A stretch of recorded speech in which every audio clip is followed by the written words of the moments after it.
todos os setores de energia, sendo que o seu forte é a distribuição, porém trabalha também com comercialização, serviços, geração de energia, transmissão. Então é uma empresa bem completa e, pessoal, atua em todos os segmentos, tá? Então a empresa atua em todos os segmentos, tá, pessoal? E aqui a gente vê um pouco sobre o seu controlador, a State Grid, que assumiu a empresa em 2017. Ela tem 83% aqui de participação na CPFL e free float aqui de 17%, tá? E falando um pouco mais da State Grid, pessoal, ela que é a segunda maior empresa no ranking Fortune Global 500, 1,6 milhões aqui de colaboradores. Ela cobre 88% do território chinês, atendendo 1,1 bilhão de pessoas lá na China, tá, pessoal? E ela tem cerca aqui de 11 bilhões de dólares tá, investidos no setor elétrico brasileiro desde 2010. E aqui falando um pouco mais sobre a State Grid, ela atua aqui em 4 continentes, 9 países, possui 13 ativos elétricos e de energia, tem 42 bilhões aqui de dólares de ativos totais, 14 bilhões de dólares de receita anual, 19 mil colaboradores estrangeiros. Então, pessoal, a State Grid aí é um monstro, né, no setor elétrico, no mundial, aí, então é uma empresa gigantesca. Porém, o problema para mim é que ela é uma empresa estatal chinesa, né? Então, só de ser uma empresa chinesa já é um problema, já que a China lá é uma incógnita, né? Você não sabe o que pode ocorrer lá. E ainda ser estatal, né? Então é um problema maior ainda, né? Porém, não tem o que falar da empresa, né? A empresa, desde que assumiu a CPFL tá virando um monstro, né? A gente vai ver mais à frente aí. Receitas e lucros da empresa aí dos últimos 5 anos, desde que a empresa, a State Grid assumiu, transformou a empresa, né? Subindo as receitas e lucros absurdamente, tá, pessoal? Então, não tem que falar da empresa, né? Apesar de ser chinesa e estatal, tá? Então, é um ponto a se considerar, aí é um sinal amarelo, tá? Só para vocês ficarem cientes. E aqui falando um pouco mais sobre os ativos da CPFL, pessoal. Ela que tem o seu EBITDA em 6,4 bilhões em distribuição, tá? Ela que é a segunda maior companhia de distribuição do Brasil, com market share aqui de 14%. Possui 4 concessões nas regiões mais desenvolvidas do Brasil e mais de 10 milhões de clientes aqui que ela atende. Geração também é gigante também, um EBITDA aqui de 3,3 bilhões. Ela é a terceira maior player privada aqui com 4,4 gigawatts de capacidade instalada, tá? Se não me engano, ela só perde para a Engie, né? A Engie é a maior player privado e acredito que a Copel será a segunda, tá? E nesses ativos de geração, ela tem um portfólio bem diversificado e contratado no longo prazo, tá? E transmissão que ela está entrando agora aqui também, ela já tem mais ou menos 1 bilhão aqui de receita, tá? E de EBITDA e 100 milhões, né? Quase nada, né? No EBITDA da empresa. Porém, a empresa já possui 6 projetos de transmissão em operação, tá? Com uma RAP aqui de quase 1 bilhão e mais 5 projetos aqui em construção com um RAP aqui de pouco mais de 100 milhões, tá? Então, esses projetos em construção aqui, 100 milhões é bem pouquinho, né? Mas vai totalizar aqui mais ou menos de receita 1 bilhão para a empresa, tá? E também a empresa trabalha aqui com comercialização e serviços, né? É a sexta maior comercializadora em termos de energia vendida, tá? Do Brasil. E aqui alguns dados também, segunda maior empresa do setor elétrico do Brasil, 21ª aqui maior empresa do Brasil, tá? A gente vê aqui os estados que ela atua, praticamente aqui uns 10, 15 estados, né, do Brasil, então excelente. É uma empresa aí absurda, tá, pessoal? Uma empresa que é mais focada em distribuição, né? E distribuição, como todos sabemos, é ali o ramo um pouquinho mais complicadinho, né, de energia, né? É um ramo também espetacular, porém o ramo de transmissão e geração é um ramo um pouco mais seguro, né, que não demanda tanto capex, tanto investimento, né? A gente vai ver logo em seguida aí que a empresa demanda muito investimento, tá? Porque o setor de distribuição é o mais complexo aí, né? Nesse setor de energia. Falando mais de distribuição, ela atua aqui principalmente em São Paulo, tá com 3 subsidiárias, CPFL Paulista, CPFL Santa Cruz e CPFL Piratininga. E também tem mais uma subsidiária aqui no Rio Grande do Sul, tá? E aqui uma informação que eles passam, uma das melhores e mais concentradas áreas de concessão do Brasil, 15% do PIB do Brasil total, né? São Paulo e Rio Grande do Sul, então acredito que são os dois maiores PIBs aí dos estados do Brasil, tá? E aí falando um pouco sobre os principais indicadores de distribuição, ela tem 4 distribuidoras, como mencionei aqui, cobre 700 cidades aqui praticamente, atende mais de 10 milhões de clientes, 22 milhões de habitantes, tá? Tem um crescimento aqui orgânico de 2% ao ano, 14% de market share e mais 14 bilhões aqui de BRR. Então, empresa aí, não tem muito o que falar, de distribuição, uma das mais tops aí do Brasil, tá? É espetacular a empresa realmente. E aqui um dos pontos fracos de distribuição, pessoal, ela tem inadimplência e perdas, né? Então isso é um dos motivos pelo que distribuição é um pouquinho mais chatinho, né, de investir. A empresa tem que contar com inadimplência, com fazer previsões, né? E não tem muito o que fazer, né? Pois isso é do ramo mesmo, né? Então a gente vê aqui que o seu PDD nos últimos anos aqui foi subindo, né? Mas isso também é normal, porque a empresa foi crescendo, foi aumentando seus ativos de distribuição, então é normal a empresa fazer mais PDD, tá? Ou seja, previsões de crédito para clientes duvidosos, tá? Caso tenha, tá? Porque o setor de distribuição é um setor que tem inadimplência, porém, a gente sabe que se você atrasou aí 1 ou 2 meses no máximo, o pessoal corta a sua energia, né? Aí você já, aquele cliente ali já tá meio que não tem mais inadimplência, né? Ele ficou ali somente 1, 2 meses sem pagar e não tem mais inadimplência com aquela casa, né? E aí também perdas, né? Perdas, a empresa, quando faz a distribuição, ela tem uma porcentagem de perda, né? Ou seja por falha técnica, falha comercial, ela tem uma perda, né? E aí a gente vê aqui que ela tem uma perda de 9%. E aí a gente vê que desde 2020 ela tem uma perda aqui de 9%. Daí em setembro ela diminuiu aqui para 8 e pouquinho, 8,79. E aí a gente vê que essa linha laranja aqui é o limite da NIL, né? Então ela está um pouco acima do limite da NIL, né, nas perdas, então ela precisa dar uma melhorada nisso aqui, tá? E agora a gente vê um pouquinho mais de geração, tá, pessoal, da empresa. Ela tem um total aqui de capacidade instalada de 4,4 gigawatts, é a terceira maior empresa privada de geração, como eu mencionei. E aqui vendo com um pouco mais de detalhes as suas geradoras, pessoal, ela tem aqui 45% de energia hidrelétrica, tá? Com 8 usinas. 32% aqui de energia eólica com 48 usinas. Possui aqui mais 48 pequenas centrais hidrelétricas aqui, com 11% total. E aqui possui também o biomassa, 8%. Possui mais 8 usinas. E aí outras aqui ela tem mais 4%, que seriam 2 usinas termoelétricas aqui, tá? E aqui, pessoal, também vemos que os seus contratos são majoritariamente atualizados pelo GPM, né? E aí mais 40% IPCA aqui. Então, essa é outra notícia muito relevante, né, que eu gosto muito do setor de energia. Ano a ano a empresa é protegida pela inflação, né? Então se a inflação ali é 20%, você vai ser protegido no ano que vem, reajustado os seus contratos com esses 20% de inflação que teve no ano, né? Então não tem como fugir.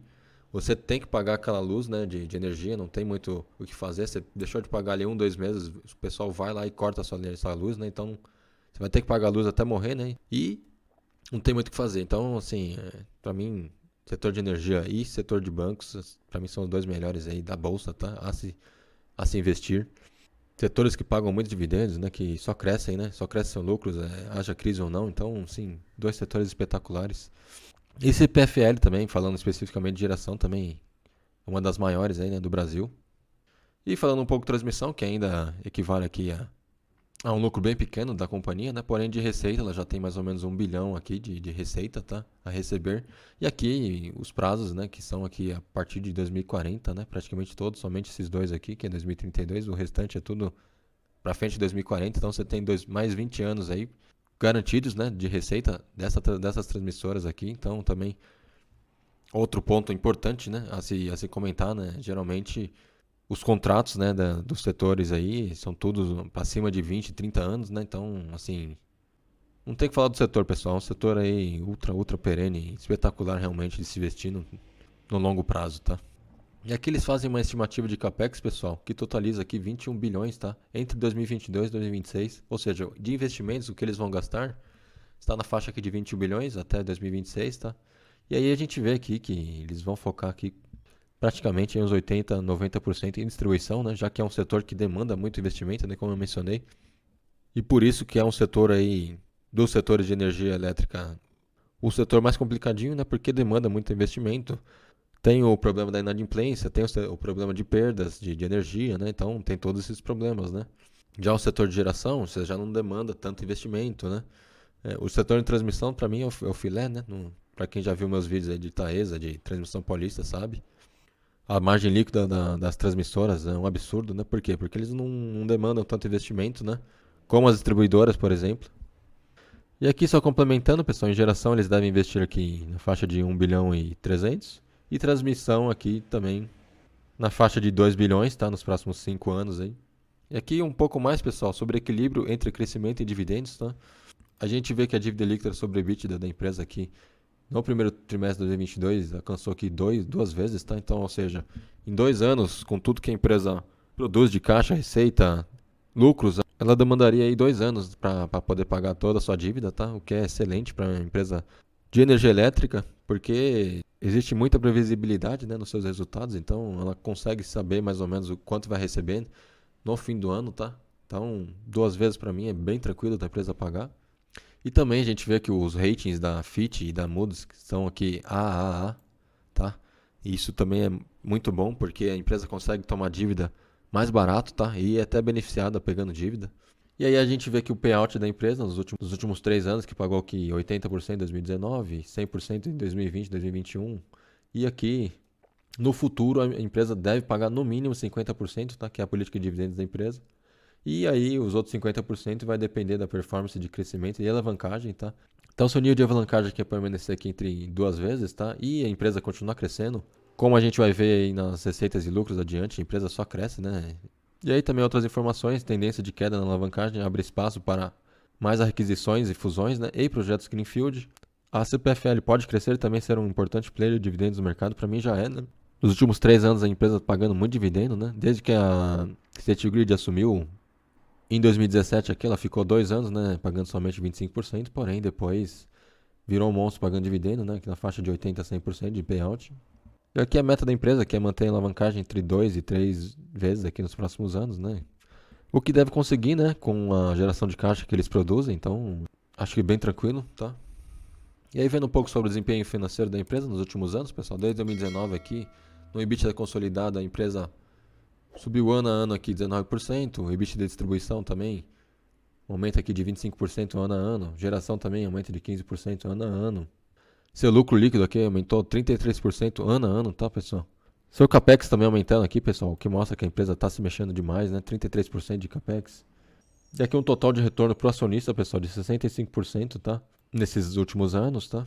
Então, excelentes números aqui, pessoal. É crescimento em todas as vertentes, tá? Não tem o que falar da empresa. A empresa é espetacular, realmente. O único ponto fraco aí que eu diria seria o ponto de atenção com a empresa chinesa, né? Que eu mencionei. Porém, desde que quando a empresa assumiu, a empresa só tende a subir, né? Só está crescendo, né? Então não pode criticar a empresa, né? Por enquanto.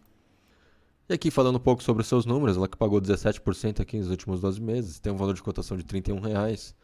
E aqui eu peguei os dados dos últimos 20 anos aqui, pessoal. Desde 2004 a empresa valia aqui na faixa de 2,53. Chegou a bater aqui R$ 36 e agora está em 31, né? Então a gente vê que a empresa em 20 anos aumentou seu valor de cotação em pelo menos 10 vezes, né? O que é espetacular, né? E por que eu gosto de mostrar sempre esse gráfico aqui de 20 anos, pessoal? Porque investimento é assim, 20 anos, investimento é 10, 20 anos para cima, 30 anos, 40, né? É investimento para você ficar pro resto da vida ainda. Então, pessoal que tem pressa de ficar rico para amanhã, esse pessoal aí para mim não tem muito futuro, né? Pessoal que quer ganhar dinheiro com day trade, com ação do momento, não tem essa, né? Você tem que ter em seu portfólio empresas espetaculares de setores perenes e com o tempo essas empresas vão valorizar, tá? A gente viu aqui os últimos 20 anos, empresa valorizando aqui mais, pelo menos 10 vezes e pagando muito dividendo, né? Então, a fórmula é bem simples, pessoal, é investir nesses setores, escolher as melhores empresas de cada setor perene, né? Como eu mencionei, e continuar aportando, reinvestindo seus dividendos, que no futuro aí você vai ter uma aposentadoria garantida aí com certeza, pessoal. E aqui, pessoal, trago uma informação relevante, o Model Forecast, que é um consenso e estimativa dos principais analistas do mercado, tá? Então, esses especialistas aqui projetam que a empresa tem um upside de 17%, um alvo aqui de R$ 36, né? E, de acordo com esses especialistas, eles recomendam que compra forte, né? Então, a empresa está num momento espetacular realmente. Vários especialistas aí recomendando a empresa, tá? Aqui um pouco sobre seus indicadores, pessoal. Tem um PL aqui de 7, eu acho que um PL ok aí para um setor de energia. Não está totalmente barata a ação da empresa, porém está num valor ok. PVP já está um pouco mais esticado, né? Ela está valendo 2 vezes mais aí do que a empresa vale, na verdade, né? Do seu valor de mercado. Dívida líquida da empresa eu já mencionei, né? Que está na faixa de 2. Empresa que tem uma margem líquida de 12%, pessoal. Um ROI de 30%, um ROI espetacular aqui. Empresa que cresce seus lucros nos últimos 5 anos. Desde que a State Grid assumiu, pessoal, 40%, tá? E suas receitas aqui, 15% ano a ano, tá? Então, não tem muito o que me falar da empresa, né? A empresa é espetacular realmente, crescendo demais. E aqui falando um pouco sobre suas receitas e lucros, pessoal, a gente vê aqui que desde 2012 a empresa é uma escadinha aqui em receitas, né? Porém, lucro deu uma estagnada aqui legal, né? Até 2017, que foi quando a State Grid assumiu, né? A empresa chinesa. E aí subiu demais, né? Os lucros 40% ano a ano, como a gente viu ali no último gráfico. E aqui a métrica lucro líquido versus cotação, pessoal. A gente vê que, a depender do seu lucro, a empresa deveria valer aqui pelo menos uns R$ 42. Porém, hoje vale aí na faixa de 31, 32, né? Então a empresa, se continuar a ter esses lucros crescentes, a cotação deve seguir, né, no longo prazo, né? O seu lucro, os seus resultados, né? E o GF+, pessoal, projeta aqui um dividend yield de 8,5% para a CPFL, tá, esse ano. Uma margem de segurança aqui de 42%. Você pode comprar a empresa até R$ 44 aqui, tranquilamente. Um payout médio aqui de 65%, um payout até que baixo, né, se compararmos os últimos 3 anos, aí, que pagou 80, 100% de payout. E o GF+, projeta um lucro aqui de pouco mais de 4,6 bilhões aqui de lucro, tá, pessoal? Um lucro bem bacana. E eu também fiz as minhas projeções, pessoal. Eu projeto um lucro aqui de 5 bilhões. E aqui fiz os cálculos de vários payouts, né? 65, 75, 85 e 100%. O que chega nesses lucros distribuídos aqui, pessoal. E aí qual que é o cálculo, pessoal? Você pegaria aqui esse lucro distribuído e dividiria pelo número total de ações. Esse número total de ações aqui você consegue pegar no Status Invest, tá? E aí, pessoal, dividindo o lucro distribuído pelo número total de ações, você chega a um valor por ação, de 2,82 no caso. Divide pelo valor da cotação no dia de hoje, que está em R$ 31 no dia de hoje, tá? E aí faz a divisão novamente, pessoal. Valor por ação pelo valor da cotação, que dá um dividend yield aqui de 9%.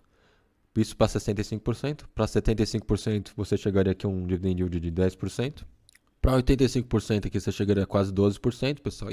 E por fim, pessoal, um payout aqui de 100%. O que não é possível, né, já que a empresa distribuiu um payout de 100% nos últimos 2 anos. E aí com 100% você chegaria aqui a quase 14% de dividend yield, tá? Então, dividendos espetaculares aqui, eu acredito que entre 8% a 9%, pelo menos, no mínimo, a empresa deve pagar, tá? O que é excelente, né, para uma empresa que atua no setor perene, que está valorizando demais também, além de pagar muito dividendo, né? E de acordo com mais especialistas, pessoal, eles projetam aqui 2022 com 9%, 2023 também 9%, 2024 também 9, quase 9,5% aqui. Então a empresa deve continuar pagando bons dividendos, tá, nos próximos anos aí. E a empresa também que está valorizando demais, né, nos últimos anos aí, desde que a State Grid assumiu a empresa. E foi isso, pessoal. A CPFL aí para mim uma das top empresas aí do setor de energia, com certeza. A empresa que atua no setor de distribuição, né, que não é aquela maravilha, né? Você tem alguns problemas, né? Você precisa fazer muito investimento, você tem inadimplência, você tem perdas, né? Porém, é um setor também que paga muito dividendo, um setor aí espetacular para investir, né? E é isso, pessoal. Espero que tenham gostado do vídeo. Abraço, até a próxima. Tchau, tchau.